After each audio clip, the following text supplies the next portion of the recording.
আমাকে খুনি বলে ১৪০০ লোক নাকি মেরেছি। আমি চ্যালেঞ্জ দিচ্ছি ডক্টর ইউনূসকে, এই ১৪০০ জনের নাম ঠিকানা দিতে হবে।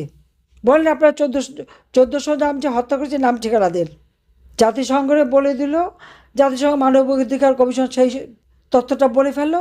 এখন দেখি চ্যাথাম হাউস, কমনওয়েলথ থেকে শুরু হয়ে যে যখন যা লেখে বলে ১৪০০ জনকে হত্যা করেছি।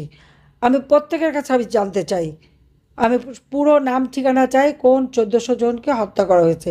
কিন্তু ইউনূস যাদের হত্যা করেছে তাদের মধ্যে শুধু যাদেরকে আগুন দিয়ে পুড়িয়েছে তাদের নাম ঠিকানা সব আমরা জোগাড় করতে পারছি না। সেখানে আমাদের অনেক আওয়ামী লীগের নেতাকর্মী, এমনকি ধানমন্ডি ৩২ নম্বরে আগুন দিয়েছে, সেখানেও ৩টা লাশ, পোড়া লাশ পড়েছিল, তাদের নাম ঠিকানা পাওয়া যায়নি।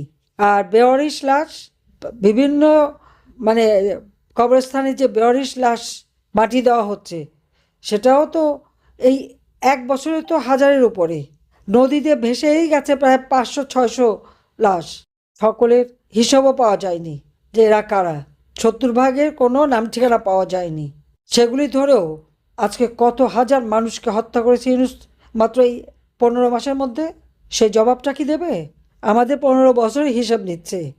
২০২৪-এর ১৫ জুলাই থেকে যে হত্যাকাণ্ডগুলি ঘটেছে, সেই জুলাই মাসের ১৫ তারিখ থেকে যে হত্যাকাণ্ড, সেখানে আমাদের আওয়ামী লীগ, ছাত্রলীগ, যুবলীগের ছেলেপেলেদেরকেও, স্বেচ্ছাসেবক লীগ, পুলিশ বাহিনী, এদেরকেই তো আগে হত্যা করেছে, কিন্তু তাদের কোনো নাম ঠিকানা নাই, তাদের কোনো কথাই। সবুজ আলী প্রথম ঢাকা কলেজের ছাত্র, তাকে যে হত্যা করলো এবং সেই সাথে সিরিজ অফ কিলিং, নারী শিশু কেউ তো রেহাই পায়নি।